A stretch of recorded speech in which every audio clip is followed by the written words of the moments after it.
Hello, everybody. Welcome to today's show again, and hope you're having a great day wherever you are. Let's just dive into it again. So much news on a daily basis, so let's just dive into it. Yeah. First up, under institutional client demand, we are seeing again a lot of positive news where Fidelity says its crypto trading and storage platform is in its final testing, and this is an official post by the company of Fidelity, which have $7.2 trillion in assets, which is really huge. Yeah. And this is a post in Medium. So it is definitely an official post that says that they are in the final testing and process refinement periods already of their crypto trading and custody platform. And this is huge, basically because a few days ago, Bloomberg article came out but citing very familiar sources, but still not official post, right? And there it already said they are projecting a timeline of March 2019 where they will launch the Bitcoin custody. And this is great. So this official post by Fidelity just supports that news. So soon we will definitely have custody, and that will basically hope to bring in the institutions. And this is really good news because then with institution funds coming in only, the second rally will happen. Next, Pantera Capital Coinbase-backed crypto startup staked in 4.5 million round. So Staked is actually a company, and you can see the website here. Again, this is the official post in Medium by the company saying that they already have raised $4.5 million in the seed round funding, so first round of funding, from a lot of prominent names in the industry. First up is Pantera Capital, which is a crypto fund, and also you have Coinbase Ventures, Global Brain, Digital Currency Group, Winklevoss Capital, which is the Winklevoss brothers, Fabric Ventures, Applied Crypto Ventures, and Block3 Capital. Not only that, Paul Vera Ducatit, a partner at Pantera Capital, will also join Stake's board of directors. So now what do they do? So Stake is very interesting because they basically provide a platform or provide a service for institutional investors to make the staking very easy. Basically, it will multiply their returns from their crypto by manifold. So currently, the company Staked already supports 6 cryptocurrencies, right? Tezos, Dash, Decred, Livepeer, Factom, and EOS. And as you may know that each coin staking mechanism and the what server you need, what software you need, and actual process can differ and can be quite complicated for institution clients, especially because institutional clients, they would rather pay someone some small fees, right? As long as they can see a high potential returns, they don't mind paying other people to do their work, to do the hard work for them. And this is exactly what Staked is trying to solve. So they are basically going to help these institutional clients, which include top-tier crypto funds, venture capital funds, family offices, and hedge funds, to provide for them a staking service of different coins. So now they already support 6 coins, and in the future, they will see that it will expand to 20 coins by the end of 2019.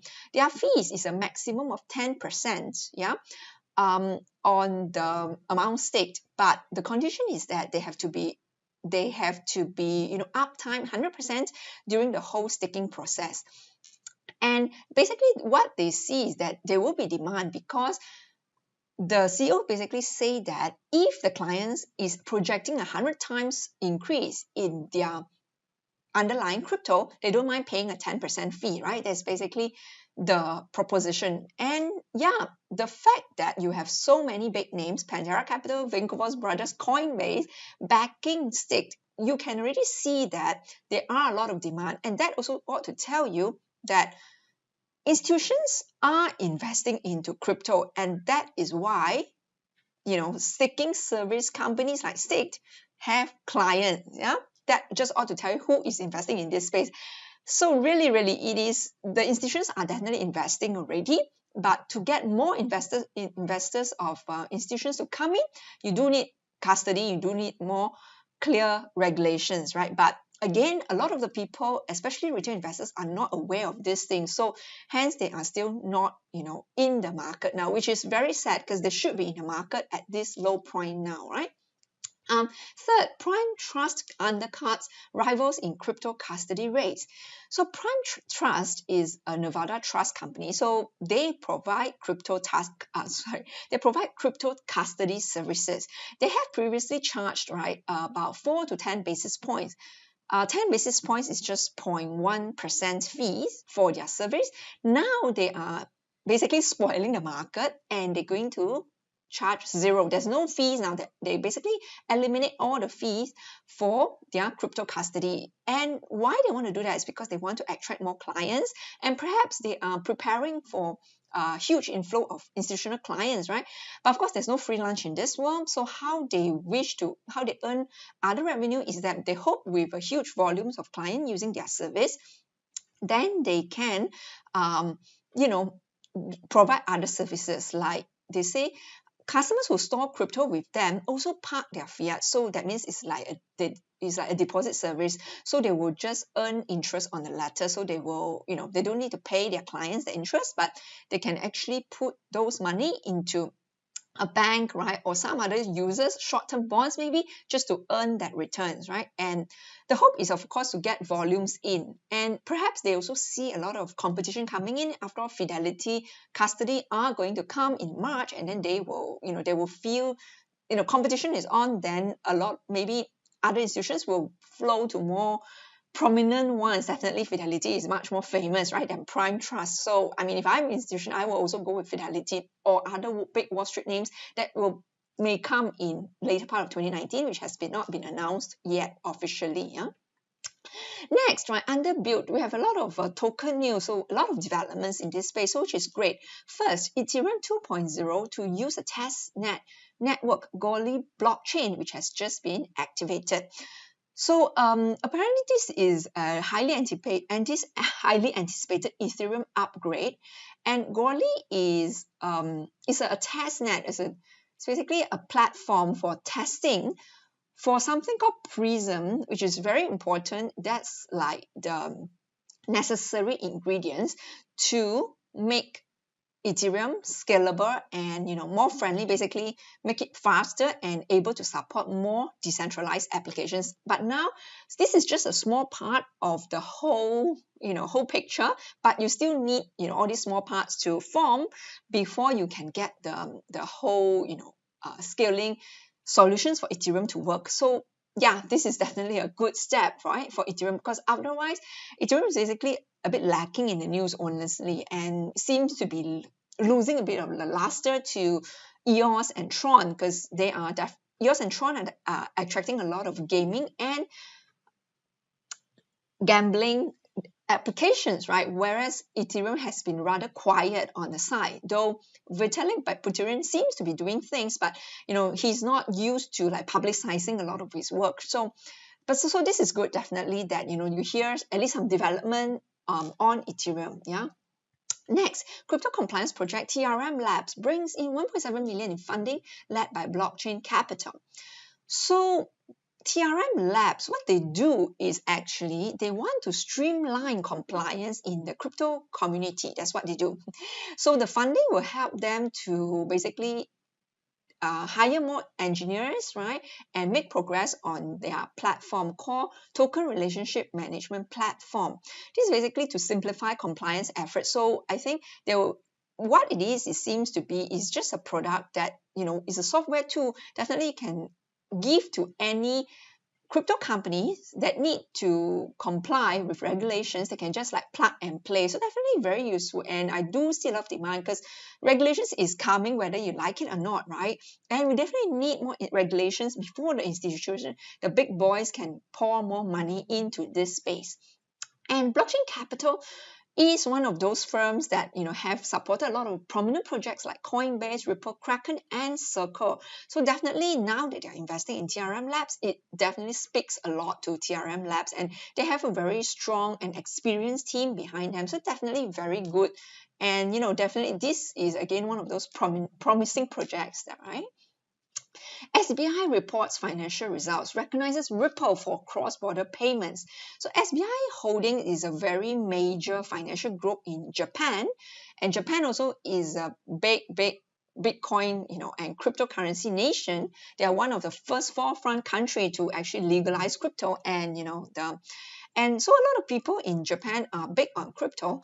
And now basically this company have, in their annual report, they basically have called out and specifically explicitly praised Ripple and XRP, right? Saying that it is a major part of its strategy to enable a global standard for financial operations, such as international payments and trade finance.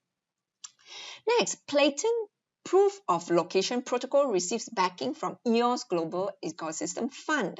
So Platin, what they do is actually they have something called a Proof of Location Protocol, is mainly designed to assist investors in pinpointing the exact location of their digital assets. And this is really, really useful for industries like supply chain, charity, right, commercial airdrop, to see exactly where your fund is, at which location, right? Supply chain is super important as well to check in when something is being shipped, exactly where your money is now. Yeah, it's very important for transparency, definitely. And this is one of those projects that have won out because in a hackathon event organized by EOS in San Francisco, Platin have won, and then they have got the funding from EOS. And don't forget, EOS has a lot of money, right? They have 4 billion from their ICO, and they have pledged 1 billion for development. And this is one of those development efforts to identify the winners of tomorrow. Yeah, so great, because I think this is really one of those differentiated product, definitely. Next, a Bitcoin-backed stablecoin has launched on the Ethereum blockchain. Now, having said that, right, the Platin is a differentiated token.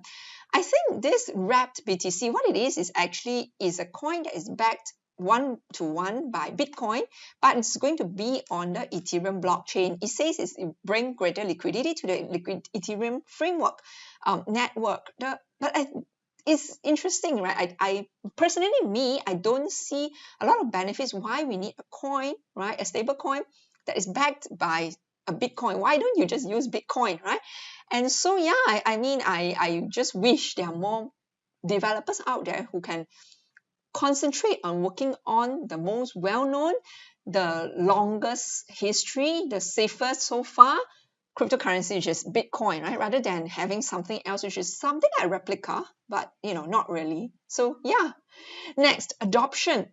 Again, a lot of news on this. So first of all, we have Cboe resubmits the VanEck Solid X Bitcoin ETF proposal. So remember, in January 23rd, Cboe have actually withdrawn their application to file for approval, because they said that since the government was still shut down at that point, they rather withdraw it rather than have it rejected by February 27th, because that was the date the decision need to be made. But now, of course, the government has reopened, right? And now that they decided to reapply back, which is really good news, because just I think last week, Bitwise and NYC, they also submitted another ETF, crypto ETF application, so which is really good. But both of these applications has not yet published on the Federal Register of SEC, so we still don't know yet what is the timeline for a decision. But regardless, you have companies, both of these companies are not giving up, they're not quitting, they are not they're just persist in relentless pushing for a crypto ETF approval. So I think it's really, really good, right? The only way that you won't fail is you keep trying. Nasdaq is now working with 7 cryptocurrency exchange now, and Nasdaq is really, really huge, right? And Nasdaq is of the traditional world investments and assets, and they're the second largest stock exchange. Now they have revealed that 7 crypto exchanges, and these are new startup, right, are already using their market monitoring technology, and they only have named 2 of them, and these are the Gemini Exchange, who are owned by Winklevoss twins, and VC Trade, which is run by the Japanese giant SBI, which we talked about earlier, which praised XRP. Now, so the thing is this, of course, if you are crypto exchange, right, and if you can say you partner with Nasdaq just using their technology, definitely already straight away increase your credibility, right? And definitely you, just because of that, you can attract so much more clients because you're seen as very safe. And what they do is they have a very rigorous vetting system, one of it is to scan for any illegal activities like wash trading, spoofing. So definitely will give a lot of confidence, and people will then want to be more comfortable to use your exchange. So definitely very good in a world now where there are so many exchanges competing for clients' money. And more will come, right? When institutions come in, definitely there will be more exchange trying to cater to both retail investors and institutional clients. Yeah. So yeah, but although don't know who are the other five, hopefully, some of the major ones like Coinbase and Binance are on it as well, but not too sure. Next, Germany's number 2 stock exchange launches mobile app for crypto. So this is the picture of the app, and you can see that the operator of Germany's second largest stock exchange, so similar to Nasdaq, this Stuttgart Group is a very major stock exchange. So they are really huge names in the traditional asset world. They now have a mobile app for the cryptocurrency trading. They already had the cryptocurrency trading last year, but now that they're making it easier for customers to trade with an app called Bison. Yeah, and it's already available on both Apple, iOS, and Android platform. And they're able to now trade in 4 coins, Bitcoin, Ethereum, Litecoin, and XRP, and using Euro. Yeah. Though for now, I think in the early phase, the trading hours is limited, but I think in the future that they're going to expand it to 24 hours as well.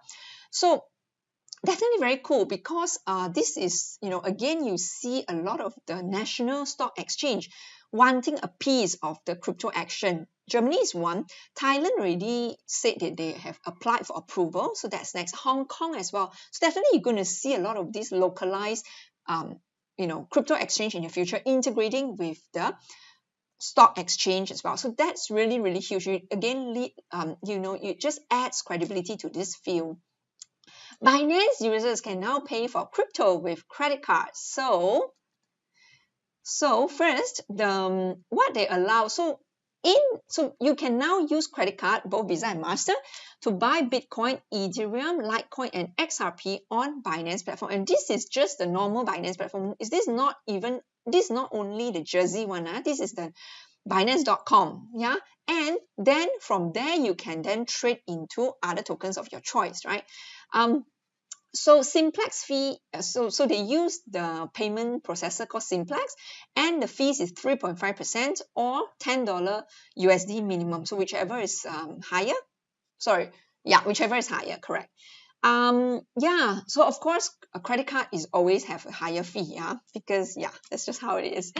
Daily limit is 20k USD per user, monthly limit is 50k per user, minimum transaction is $50. And though there are some countries which are not supported, Afghanistan, Congo, Cuba, Eritrea, Iraq, Kyrgyzstan, Libya, Sudan, China, Congo, Korea, Iran, Democratic People's Republic of Korea, Iran, Ivory Coast, Lebanon, South Sudan. And in US, there are 6 states which are not supported: New York, Connecticut, Hawaii, Georgia, New Mexico, and Washington. So I just want to show you the website, right? And basically, just to show you, because I have checked it out myself, and the interface is very, very intuitive, and it is also very user-friendly. So basically, after you log in to the Binance.com website, you need to create user name if you haven't registered. So definitely you can, and default screen is this. So that means you can say, if I want to buy 1 BTC, how much is that in USD? And this amount is already inclusive of the fee. So very, very easy. Of course, you can change that, because if you only want to buy $50, so you click here, and then the amount will change automatically, and you can now fund using USD or Euro on your credit card. And then basically they say fast average 10 to 30 minutes for crypto to reach your wallet, and they tell you the fees, and they accept Visa and Master.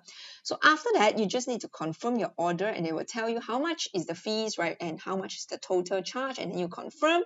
The thing about using credit card is that you have to give your personal details, yeah, and there are a lot of verification to do, email and phone, right, and also you also then need to upload your ID, your documents, to verify your identity. I must say that, right, it is really, really convenient, because then, it just gives, because a lot of people still have fiat and still have credit card only, before they buy cryptocurrency. So definitely this is really good for new users to come on board the crypto revolution, right? And I'm going to leave the link below. Definitely Binance is a very reputable exchange. They have the largest trading volume as well. So definitely if you are new in this space and if you want to trade, definitely Binance is the recommended one, and they have also prevented a few hacks before. So I leave a link below if you wish to start off with them. Yeah.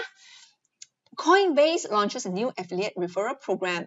So Coinbase, although it was the first crypto exchange to accept fiat to buy crypto, they seem to be really lacking behind. So to date, in terms of the transaction volume, they are really one of the lowest among the top 4 crypto exchanges. So in comparison to Binance, each user on Coinbase only spent about $200, while on Binance the figure was about $2,000 per user. So 10 times more so Binance has 10, their average spend per user is 10 times more than Coinbase. Yeah. So now Coinbase, right, I believe because they're feeling the heat and feeling the competition, because honestly, Binance also have recently launched a fiat to crypto exchange in Jersey, and they accept both USD and Euro. So yeah, so they are now stepping up the game, and now that they're offering affiliate, that means they're offering commission for anyone who introduce their friends or families to use Coinbase. Yeah, although Binance already have done this strategy, and another exchange called KuCoin have already done this. So Coinbase is really so this is just follow on strategy. Yeah.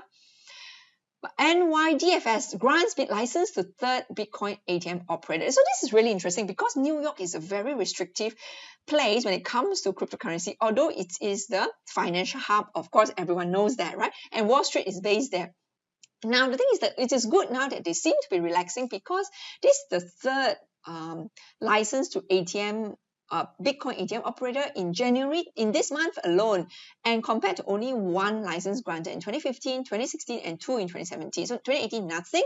But now in just this month, January 2019, that they have given 3 licenses. So definitely it just much more easier for New Yorkers to buy cryptocurrency, right? And so Bitcoin ATM, normally most of them does not require you to give your identity. So that's something I like, because I prefer to be private when I buy my crypto. I don't like people to know I'm buying, right?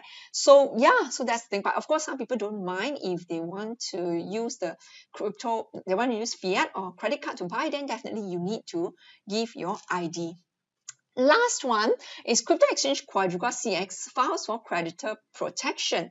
What it is Quadriga has been in the news in the last few days already, and there already been a lot of users have complained that they cannot withdraw money from the exchange, and the exchange website says it's under maintenance. They has basically claimed that their founder is dead, but there's no proof of the death, right? But now finally in their website that they have filed for creditor protection. You can only do that if you declare yourself insolvent and bankrupt, basically. So finally it is done. So the thing is, the last year, although everyone of course is not happy, the investors are not happy with last year being such a long crypto winter, and we are still in it now, but it is good in a way that it can definitely identify those weak companies like Quadriga, right, like Liqui that has shut down as well.